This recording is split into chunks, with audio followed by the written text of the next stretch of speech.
Strasti u odnosu reality učesnika ne stišava se danima unazad, a starletina porodica u spoljnom svetu nimalo blagonaklono ne gleda na njen odnos sa bivšim košarkašem.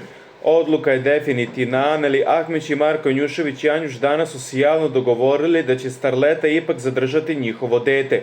Trudnoća učesnice reality elite izazvala je buru u javnosti i u njenoj porodici. Kako se čini, Aneli ne gleda u blagonaklono na čitavu ovu situaciju. Porodica bosansko-hercegovačke starlete navodno se našla u stanju očaja nakon što je saznala za Anelinu trudnoću.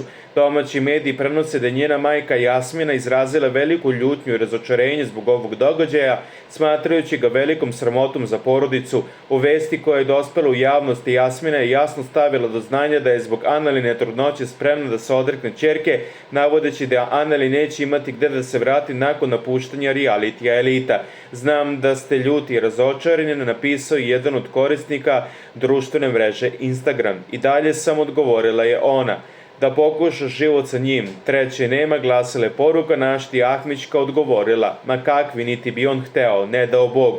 Mi bismo joj tad okrenuli leđa, bio je njen naredni komentar koji je šokirao mnoge.